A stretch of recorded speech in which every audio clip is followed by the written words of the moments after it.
Hello guys. आप सबको पता है जो विजन की मंथली मैगजीन है उसमें लास्ट वाले पेजेस में कुछ सेक्शन दिया होता है पर्सनालिटीज इन न्यूज़ का।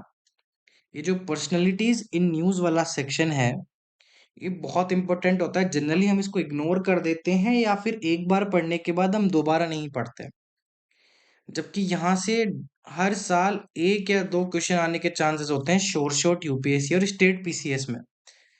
तो सारी जो पर्सनालिटीज इन न्यूज़ वाला आपका रहा है विजन की मैगजीन में जनवरी 2023 से दिसंबर 2023 तक, वो हमने इसमें कंपाइल करके आपके लिए हम लोग लाए हैं।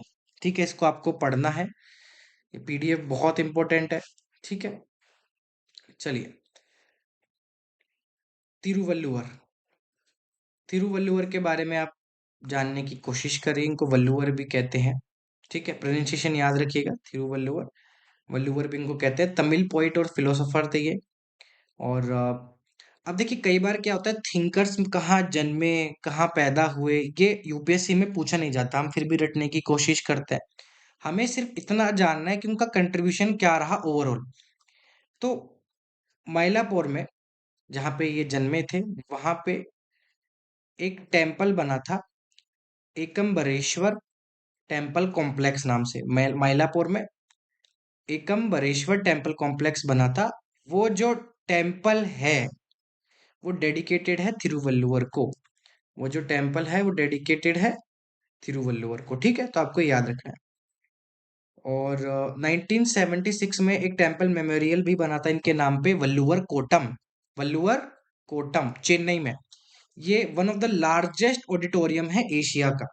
अब ये वन ऑफ द लार्जेस्ट है तो इस पे सवाल नहीं आएगा, क्योंकि वन ऑफ द लार्जेस्ट तो बहुत होते हैं।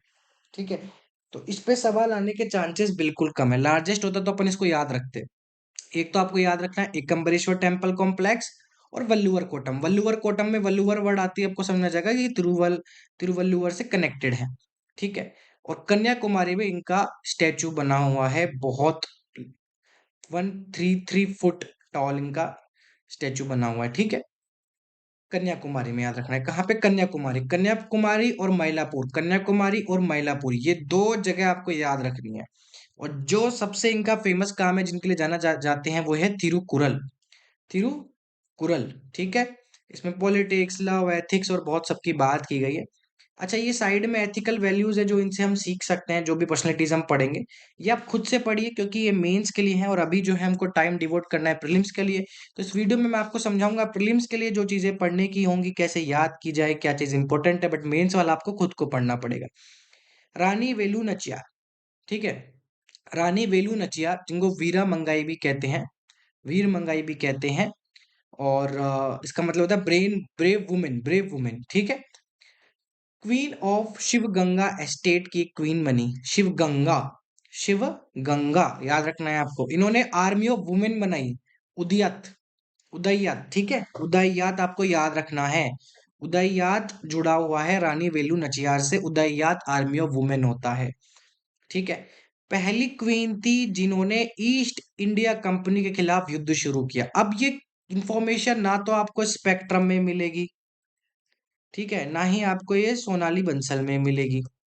ये आपको एनसीईआरटी में भी मुश्किल से मिलेगी। ये जो इंफॉर्मेशन है ये करंट से रिलेटेड है, करंट में इनका नाम ज्यादा आ रहा था। ठीक है, तो ये आपको याद रखना है कि एक तो इन्होंने आर्मी ऑफ वुमेन बनाई उदययात नाम से, और ये पहली क्वीन थी जिन्होंने ईस्ट इंडिया कंपनी के खिलाफ युद्ध छेड़ा। ठीक है, और हैदर अली के साथ इन्होंने अलायंस बनाया against British in 1780। Hyder Ali के साथ भी जुड़ के अंग्रेजों से लड़ी। पहली क्वीन थी जिन्होंने अंग्रेज ईस्ट इंडिया कंपनी से लड़ने की कोशिश करी अपनी आर्मी के साथ। उस आर्मी का नाम क्या था? उदययात, जो कि आर्मी ऑफ वुमेन थी। और ये आर्मी ऑफ वुमेन बनाई गई शिवगंगा स्टेट में, क्योंकि शिवगंगा स्टेट की एक क्वीन थी। वीर नारायण सिंह सिंह, ठीक है। ये आपके जो न्यूज में क्यों थे, क्योंकि छत्तीसगढ़ की सरकार ने एक Shaheed Veer Narayan Singh international cricket stadium बनाया है, ठीक है। इनके इनके नाम पे ये क्रिकेट स्टेडियम डेडिकेट किया गया है, इसलिए ये न्यूज में है। ये इंफॉर्मेशन हो जाती है आपकी स्टेट पीसीएस के लिए इंपॉर्टेंट, जैसे यूपी पीसीएस हो गया, एचपीसीएस हो गया, ठीक है, आरपीसीएस हो गया, ठीक है, आरपीएससी हो गया। तो स्टेट जो पीसीएस है उसके लिए इंपॉर्टेंट हो जाती हैं, जो आपके फैक्चुअल नेचर के सवाल आते हैं। लेकिन यूपीएससी में ये नहीं पूछा जाएगा, यूपीएससी में पूछा जाएगा कि एक तो ये कहाँ के थे, ये पूछ सकते हैं, छत्तीसगढ़। दूसरा इनका रोल क्या रहा छत्तीसगढ़ में, जो 1857 का वॉर हुआ उसमें वीर नारायण सिंह लीडर थे, सुपर ऐड किया था इन्होंने, और इनको कहते हैं फर्स्ट छत्तीसगढ़ी फ्रीडम फाइटर वीर नारायण सिंह। ये इंफॉर्मेशन भी आपको स्पेक्ट्रम में या कहीं नहीं मिलेगी, इसलिए सेक्शन जरूरी हो जाता है। इसको आप अपने नोट्स में, हिस्ट्री के नोट्स में ऐड कर दो, रानी वेलू नचियार को और वीर नारायण सिंह को इनके जो एंसेस्टर्स थे वो गोंड ट्राइब से थे, ठीक है। इन्होंने बाद में लेकिन एफिलिएशन चेंज करके गोंड से बिंजवा ट्राइब को कर दिया, जो कि इतना इंपॉर्टेंट नहीं है जानना अपने लिए। इंपॉर्टेंट ये है कि छत्तीसगढ़ से बिलोंग करते थे, छत्तीसगढ़ से 1857 का वॉर इन्होंने लड़ा था, और इनको कहते हैं first Chhattisgarhi freedom fighter. First Chhattisgarhi freedom fighter किसको कहते हैं? वीर नारायण सिंह को। चलिए नेक्स्ट, मन्नथु पद्मनाभम। मन्नथु पद्मनाभम, ये बोर्न हुए थे केरला में। केरला के कौन सा गांव, कौन सी डिस्ट्रिक्ट नहीं याद करना, यूपीएससी में नहीं पूछा जाता। काम क्या किया था ये बताइए, काम इन्होंने क्या किया? ये टीचर थे, लॉ भी प्रैक्टिस करने लग गए, लेकिन जो मेन चीज थी वो ये थी, इन्होंने बनाई Nair service society. Nair service society इन्होंने बनाई, किसने बनाई? मन्नथु पद्मनाभन ने। क्या बनाई? नायर सर्विस सोसाइटी बनाई। क्यों बनाई? ताकि इनकी जो कम्युनिटी है उनको डेवलप किया जा सके, education, positive outlook, sense of purpose, competitive edge दी जा सके। आईएनसी, इंडियन नेशनल कांग्रेस इन्होंने ज्वाइन की 1947 में, और इन्होंने त्रावणकोर स्टेट कांग्रेस एजिटेशन में भाग भी लिया। समझ आया? नेयर सर्विस सोसाइटी बनाई थी, आईएनसी से जुड़े हुए थे, और त्रावणकोर स्टेट कांग्रेस एजुटेशन में भी पार्ट लिया था। इनको पद्म भूषण मिला 1966 में, और टाइटल मिला भारत केसरी। टाइटल भारत केसरी किसको मिला? सीधा सीधा सवाल आएगा, किसको मिला? मन्नथु पद्मनाभम, ठीक है, मन्नथु पद्मनाभम। ये इंपॉर्टेंट है, याद रखना आपके लिए, ठीक है। चलिए तो दो चीजें जरूरी हो गई, नेयर सर्विस सोसाइटी और भारत केसरी, ये बहुत इंपॉर्टेंट चीजें हैं, ये आपको याद रखना है, ठीक है।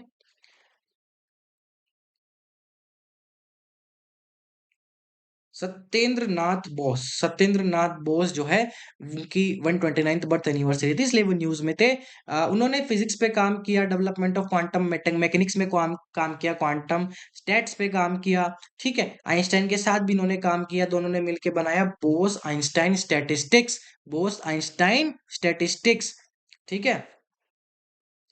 और इन्होंने जो काम की चीज है वो हमारे लिए, एक तो ये है कि पद्म विभूषण इन्होंने मिला, ठीक है, पद्म विभूषण इनको मिला। इन्होंने आइंस्टीन के साथ भी काम किया था, और इन्होंने laboratory of Morris de Broglie को इन्होंने ज्वाइन किया, ठीक है।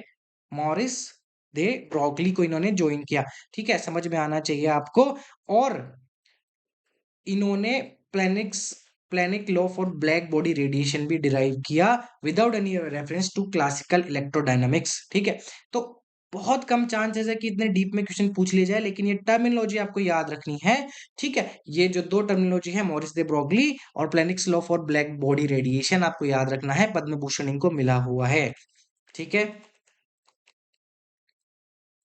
ये जो मटेरियल है ये विजन आईएएस का ही हम पढ़ रहे हैं, तो ये सारा क्रेडिट उनको जाता है, हम रिवाइज कर रहे हैं उनके मटेरियल की हेल्प लेते हुए, ठीक है। छत्रपति शिवाजी महाराज, शिवाजी महाराज जन्मे थे 1630 में पुणे में श्रृंगेरी फोर्ट में। कहाँ जन्मे थे नहीं इंपॉर्टेंट है, इंपॉर्टेंट ये है कि इनका जो क्लैन था वो था भोसले मराठा क्लैन, ठीक है। इनकी जो माता पिता थे जीजाबाई और शाहजी भोसले, ये तो आपको याद रखना ही है। शाहजी भोसले आपके बीजापुर के जनरल थे। ये इंफॉर्मेशन तो इंपॉर्टेंट हो गई आपकी स्टेट पीसीएस के लिए। यूपीएससी के लिए जो सबसे इंपॉर्टेंट है वो ये है कि भारत की पहली नेवी अगर बनी थी तो छत्रपति शिवाजी महाराज ने बनाई थी। भारत की पहली navy, India first ever navy was built by Chhatrapati Shivaji Maharaj, ठीक है। ग्रेट फेमिनिस्ट थे, बहुत बड़े फेमिनिस्ट थे, वुमेन को सपोर्ट करते थे, रिस्पेक्ट फॉर वुमेन। क्यों? क्योंकि इनकी माता जी ने इनको सिखाया था कि हमेशा वुमेन को रिस्पेक्ट दो। एक स्टोरी मुझे याद आती है, जब युद्ध लड़ने जाते थे तो जो दुश्मन के जब भी ये किले में हमला करते थे, राज्य में हमला करते, तो वहां की जो वुमेन होती थी, जो औरत होती थी, औरतें होती थी, उनको सेफ जगह लाके रखते थे, उनका ध्यान रखते थे और अपने सोल्जर्स को ये साफ कहा करते थे कि कोई भी बदतमीजी नहीं करेगा किसी भी औरत के साथ। जबकि बाकी जगह उल्टा होता था, कोई भी मुगलों की सेना होती थी या कोई भी होता था, तो मराठास नॉर्मली कोई भी सेना होती थी तो उनमें क्या कहा जाए, उनमें ऐसा कुछ रेस्ट्रिक्शन नहीं था, क्योंकि सोल्जर्स का जो सबसे बड़ा मोटिवेशन था वो था लूटपाट, कि सामने वाले राज्य में जाके पूरी लूटपाट करे, वहां बदमाशी करे, वहां की औरतों के साथ छेड़छाड़ करे, चुरा के ले जाए उनका सोना वोना सब कुछ। तो ये सोल्जर्स को एक मोटिवेशन, एक ऐसे मतलब वो बना के रखते थे राजा महाराजा। बट इन्होंने साफ कहा छत्रपति शिवाजी महाराज ने कि कोई भी किसी औरत को हाथ नहीं लगाएगा। दूसरी बात, वहां पे जहां भी ये जिनका भी इनका जो भी इनका दुश्मन मुस्लिम होता था, जो मुगल किंग होते थे, जो भी मुस्लिम जो राजा होते थे, तो वहां पे अगर कोई भी रिलीजियस स्क्रिप्चर इनको मिलती थी तो ये सेफली उसको जाके अपनी जगह रखते थे। वहां पे कभी भी ये तोड़ फोड़ नहीं करते थे उनकी सेक्रेड पिक्चर्स के साथ, या सॉरी सेक्रेड जो भी रिलीजियस स्क्रिप्चर्स होते हैं उनके साथ ये कभी छेड़छाड़ नहीं करते थे। तो अगर एथिक्स में आपको नाम लेना है तो छत्रपति शिवाजी महाराज का नाम लीजिएगा। सेक्युलर किंग थे, इनके सेना में मुसलमान भी थे, हिंदू भी थे, सब थे। ठीक है। और औरंगजेब ने शिवाजी को कहा था माउंटेन रैट। माउंटेन रेट मतलब क्यों? क्योंकि ये वारफेयर टैक्टिक्स में बहुत आगे थे और इन्होंने जो युद्ध लड़े, battle of Pratapgarh, battle of Kolhapur, battle of Amarkand, battle of Purandar, battle of Singhat. ठीक है। तो बैटल ऑफ पुरंदर तो मुझे बहुत इंटरेस्टिंग लगता है। साथ में आपको मैं ये भी बता दूं, ये युद्ध लड़ना इन्होंने शुरू कर दिया था, सेना को लीड करना शुरू कर दिया था जब भी 16 से 18 से उम्र के बीच में थे। आप खुद सोचो, आप जब 16 से 18 से उम्र के बीच में थे, क्या आप 10,000 लोगों की सेना को लीड कर सकते थे? क्या इतनी कैपेबिलिटी थी? क्या उसके लिए मेंटल, जो फिजिकल जो कैपेबिलिटी चाहिए कि आप 10,000 सेना को लीड करके दूसरे के किले में हमला करो और जीत के भी आओ, वो कैपेबिलिटी आज डेवलप करना बहुत नामुमकिन है। तो ये सीखने को मिलता है इनसे। ठीक है। तो नेक्स्ट है हमारा, वो है संत सेवालाल महाराज। संत सेवालाल महाराज कर्नाटका से बिलोंग करते हैं। मिनिस्ट्री ऑफ कल्चर ने अनाउंस किया था इनकी बर्थ एनिवर्सरी में सम्मान के लिए, ठीक है, ईयर लॉन्ग कॉमेमोरेशन इन्होंने जो है अनाउंस किया था बंजारा धर्मगुरु संत सेवालाल महाराज के लिए। तो बंजारा जो कम्युनिटी है उनको भी बिलोंग करते हैं। ठीक है। सोशल रिफॉर्मर थे, बंजारा कम्युनिटी के स्पिरिचुअल टीचर थे, बंजारा कम्युनिटी से बिलोंग करते थे, ये आपको याद रखना है। बंजारा कम्युनिटी तो यूपीएससी में भी पूछी गई है बार बार, आपको पता होना चाहिए। नोमैडिक कम्युनिटी है, 10-12 करोड़ की पॉपुलेशन है इनकी देश में, बहुत ज्यादा अंडर एस्टिमेटेड है। 10-12 करोड़ बंजारा कम्युनिटी रहती है देश में। एससी एसटी ओबीसी कास्ट में आते हैं और डिफरेंट स्टेट्स में फैले हुए हैं ये। ठीक है। इनको बहुत नॉलेज थी संत सेवालाल महाराज को, आयुर्वेद में, नेचुरोपैथी में बहुत सारी नॉलेज थी इनको। ठीक है। Doctor Zakir Hussain, doctor Zakir Hussain third president of India थे, फर्स्ट मुस्लिम थे जो इस पोजीशन को इन्होंने होल्ड किया। ठीक है। मुस्लिम नेशनल यूनिवर्सिटी जो अलीगढ़ में थी उसको फाउंड करने में हेल्प किया इन्होंने। और ये चेयरमैन हो गए national committee on basic foundation के। चेयरमैन कौन से बन गए? ये national committee on basic education के चेयरमैन थे, जो 1937 में बनी थी, जब गांधीयन सिलेबस फॉर स्कूल को डिजाइन करने के लिए। वर्धा स्कीम ऑफ एजुकेशन तो आपने सुनी है ना, गांधी जी की वर्धा स्कीम ऑफ एजुकेशन, तो ये गांधी जी की थी। ये एजुकेशन जो स्कीम थी गांधी जी की, इसको इम्प्लीमेंट करने में जिसने हेल्प की थी वो थी डॉक्टर जाकिर हुसैन। इनको भारत रत्न मिला था 1963 में। एग्जीक्यूटिव बोर्ड के मेंबर भी थे यूनेस्को के। बहुत इंपॉर्टेंट फैक्ट है, ये याद रखने हैं आपको किसी भी हालत में। Amrita Shergil one of the pioneers of modern movement in Indian art. Art से बिलोंग करती थी, आर्ट वाला जो सेक्टर था उससे ये बिलोंग करती थी। जो बहुत बड़े बड़े आर्टिस्ट थे आपके, उनसे ये इंस्पायर्ड थी। कौन से आर्टिस्ट से इंस्पायर्ड थी नहीं जानना हमको, कोई काम का नहीं है, लेकिन ये जानना है कि इनका इन्फ्लुएंस जो था वो अजंता केव्स की वॉल पेंटिंग्स में नजर आता है। Ajanta caves, Ellora caves, Elephanta caves, ये तो बहुत इंपॉर्टेंट है। तो जो अजंता केव्स है आपने पढ़ा होगा, उनकी वॉल पेंटिंग्स में इनका इन्फ्लुएंस है। इनके जो वर्क्स है वो है south Indian trilogy, south Indian trilogy, mother India, open air painters, बहुत इंपॉर्टेंट। ठीक है। अबिंद्रनाथ टैगोर, अमृता शेरगिल, ये बहुत इंपॉर्टेंट पर्सनालिटीज है आर्ट के मामले में, जो आर्ट वाले सेक्टर से है, जो कि मॉडर्न हिस्ट्री में भी पूछे जा सकते हैं। डायरेक्टली डायरेक्टली जो क्वेश्चन पूछे जा सकते हैं इन लोगों के ऊपर, वो पूछे जा सकते हैं। ठीक है।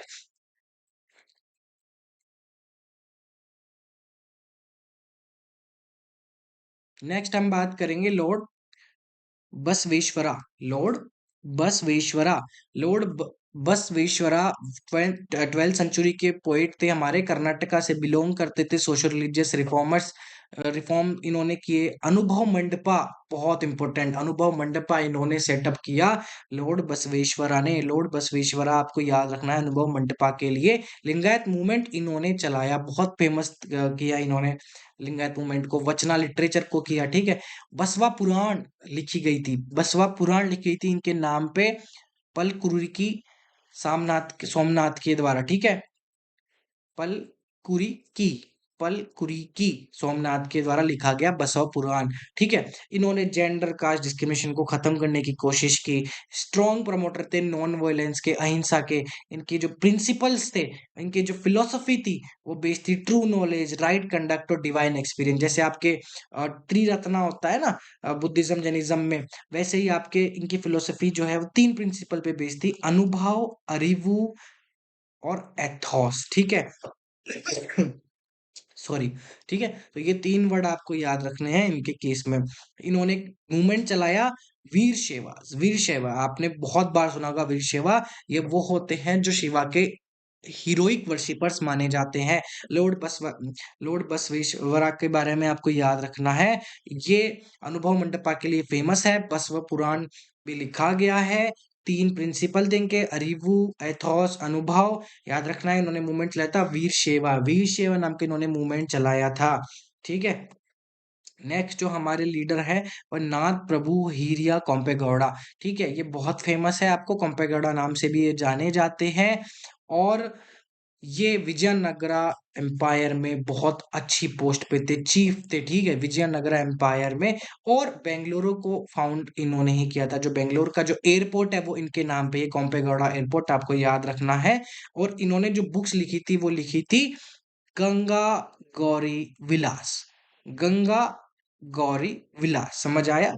गंगा गौरी विलास नाम की इन्होंने बुक लिखी थी, जो एक यक्षगणा प्ले है तेलुगु में। अब यक्षगणा क्या होती है, आर्ट एंड कल्चर जिसने बहुत अच्छे से पढ़ा उसको यक्षगणा क्या होता है कमेंट करके बताइए। यक्षगणा किसे कहते हैं। मल्टीलिंगुअल थे, बहुत ज्यादा भाषा इन्होंने आती थी। गंगा गौरी विलास आपको याद रखना ही है, कॉम्पेगौड़ा जी के नाम पे गंगा गौरी विलास आपको याद रखना है, फाउंडर ऑफ बेंगलोर, ठीक है। विजयनगर एम्पायर से बिलोंग करते थे, विजयनगरा, बेंगलुरु। गंगा गौरी विलास किनके नाम, किनसे एसोसिएटेड है, कॉम्पेगौड़ा, ठीक है। महाराजा सयाजीराव गायकवाड थर्ड, ये आपको याद रखना है, ठीक है। ये महाराजा ऑफ बड़ौदा इन्होंने सर्व किया, इनकी पोजीशन महाराजा बड़ौदा की थी, ठीक है, महाराजा बड़ौदा की। एज ए रूलर उन्होंने बहुत रिफॉर्म्स वो लेके आए, रेल रोड, रिजर्वेयर, ये सब लेके आए, ठीक है। सबसे बड़ी बात जिसके लिए वो फेमस है, बी आर अम्बेडकर इनके यहाँ काम करते, इन्होंने पेट्रोनाइज किया बी आर अम्बेडकर को, फंडिंग दी, इन्होंने ही उनको भेजा था बाहर। दादा भाई नारोजी, श्री औरबिंदो घोष, इन तीनों को इन्होंने पेट्रोनाइज किया। पेट्रोनाइज करने का मतलब है इनको सपोर्ट किया, फंडिंग दी, इनके यहाँ काम करते थे, ठीक है। तो ये आपको याद रखना है। नेक्स्ट हमारा है श्यामजी कृष्ण वर्मा। श्यामजी कृष्ण वर्मा के बारे में आपने पढ़ा होगा, हिस्ट्री में भी पढ़ा होगा। गुजरात में ये पैदा हुए थे, ठीक है। इन्होंने अपनी एजुकेशन इंडिया में ही कंप्लीट की थी, संस्कृत इन्होंने लेकिन पढ़ाई ऑक्सफोर्ड यूनिवर्सिटी में। ये इतना काम का फैक्ट नहीं है, काम का क्या है, द इंडिया हाउस, बहुत बार पढ़ा होगा आपने। 1905 में इंडिया हाउस इन्होंने सेटअप किया था। द इंडियन सोशोलॉजिस्ट नाम की मैगजीन इन्होंने चलाई थी, जो कि रेडिकल नेशनलिस्ट, जो इंडियन स्टूडेंट्स जो बहुत रेडिकल होते थे, जो ब्रिटेन में थे, उनको एक जगह लाने की कोशिश करते थे ये, और इनको इंस्पायर करने की कोशिश करते थे अपनी मैगजीन से, जिसका नाम था द इंडियन सोशियोलॉजिस्ट। वो पेरिस में चले गए थे बाद में फिर, ठीक है, 1907 में, क्योंकि सरकार इनके पीछे पड़ गई थी। फर्स्ट प्रेसिडेंट बने बॉम्बे आर्य समाज के, बॉम्बे आर्य समाज के फर्स्ट प्रेसिडेंट बने। वीर सावरकर इन्होंने इंस्पायर किया, क्योंकि वीर सावरकर जो है वो मेंबर थे इंडिया हाउस के। इंडिया हाउस किसने खोला था, श्याम जी कृष्ण वर्मा। इंडिया हाउस किसने खोला था, श्याम जी कृष्ण वर्मा। उन्होंने मैगजीन कौन सी बनाई थी, द इंडियन सोशोलॉजिस्ट। अभी जो इंडिया हाउस इनका जो ऑर्गेनाइजेशन था उसके मेंबर थे वीर सावरकर। वीर सावरकर इनसे इंस्पायर हो गए थे, ठीक है। इनका मेमोरियल जो है वो होता है क्रांति तीर्थ, क्रांति तीर्थ। स्वामी सहजानंद सरस्वती सन्यासी थे, रिवोल्यूशनरी थे, बहुत प्रोमिनेंट रोल इन्होंने निभाया था नॉन कॉपरेशन मूवमेंट को चलाने में। शाहजहाबाद डिस्ट्रिक्ट में बिहार की, और उत्तर प्रदेश में गाजियाबाद डिस्ट्रिक्ट में, ठीक है। तो बिहार की शाहजहाबाद शाहबाद डिस्ट्रिक्ट में और गाजीपुर जो डिस्ट्रिक्ट थी उत्तर प्रदेश में, इन्होंने नॉन कोऑपरेशन मूवमेंट चलाया था। ओवरऑल आपको याद रखना है कि नॉन कोऑपरेशन मूवमेंट से जुड़े हुए थे बिहार और यूपी में, बिहार और यूपी में नॉन कोऑपरेशन मूवमेंट से जुड़े हुए थे। ठीक है। खादी को बहुत प्रमोट करते थे, और जो लिक्वर प्रोहिबिशन होता था उसको भी बहुत प्रमोट करते थे, लिक्वर को प्रोहिबिट करो। जो गांधीयन प्रिंसिपल थे, सीधी सी बात है, उनको ये फॉलो करते थे। गांधी वीविंग सेंटर भी इन्होंने खोला सिमरी में, खादी वीविंग सेंटर भी इन्होंने खोला सिमरी में। ठीक है। और आश्रम भी बनाया इन्होंने। ठीक है। संस्कृति पढ़ाते थे। किसान प्राण इन्हें कहते हैं, किसान प्राण। तो दो चीजें आपको याद रखनी है, एक तो नॉन कॉपरेशन मूवमेंट से जुड़े हुए थे यूपी और बिहार में, गांधीयन प्रिंसिपल को फॉलो करते थे, किसान प्राण इनको कहा जाता था, किसान प्राण। अब मुझे आप लोग बताओ, भारता केसरी किसको कहा जाता था? भारता केसरी, अभी अभी अपन ने पढ़ा है, भारता केसरी किसको कहते थे? पीछे जाओ, याद करो, भारता केसरी, भारता केसरी किसको कहते थे अपन?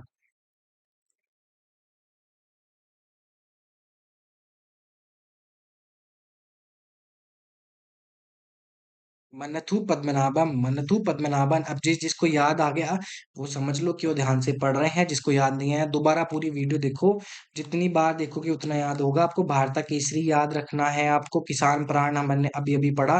किसान प्राण किसको कहते हैं? किसान प्राण हम कहते हैं स्वामी शाहजानंद सरस्वती।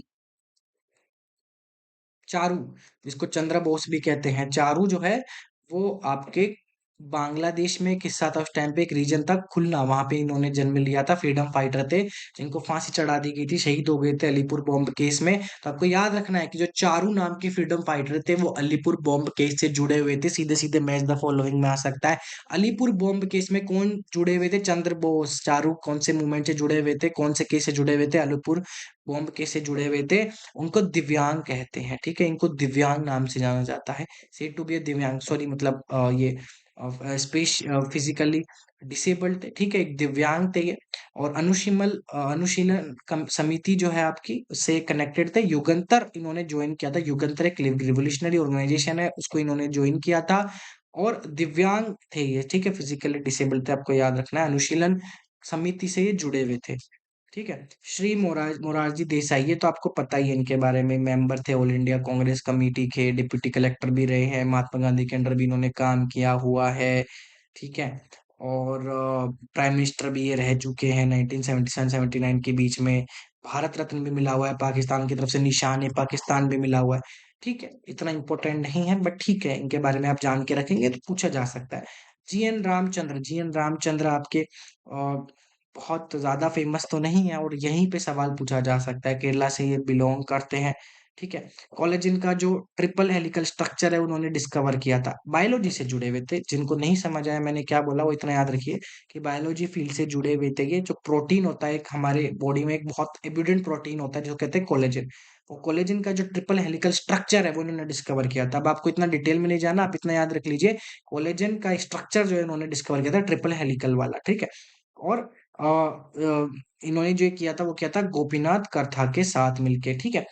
और रामचंद्रन प्लॉट इन्होंने डेवलप किया था, ये एक प्रोटीन स्ट्रक्चर का स्टैंडर्ड डिस्क्रिप्शन है। समझ में आ रहा है? तो प्रोटीन वाले जो बायोलॉजी में जो प्रोटीन होता है उस पे इन्होंने काफी काम किया। ठीक है।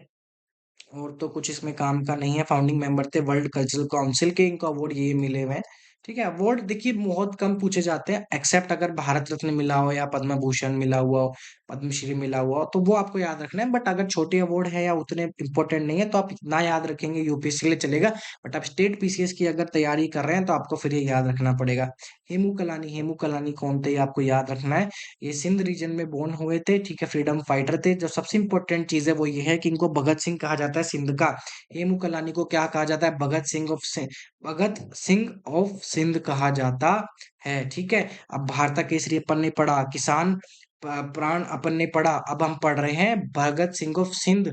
तो अपन ने तीन टाइटल अभी पढ़े, तीन टाइटल आप याद रखे, मन इस वीडियो को पॉज करके मन में रिवाइज कीजिए। किसान प्राण, भारत केसरी और भगत सिंह ऑफ सिंध किसे कहा जाता है? भगत सिंह ऑफ सिंध कहा जाता है हेमू कलानी को। हेमू कलानी किसको कहते हैं? भगत सिंह ऑफ सिंध। ठीक है। और स्वराज सेना इन्होंने बाद में ज्वाइन किया। इन्होंने डिस्ट्रीब्यूट की लिटरेचर जो कि बहुत ज्यादा ब्रिटिश के खिलाफ थी। वो जो मैगजीन्स होते हैं, पब्लिकेशंस होते हैं, लोगों में अवेयरनेस फैलाने के लिए कि ब्रिटिश सरकार कितने अत्याचार कर रही है।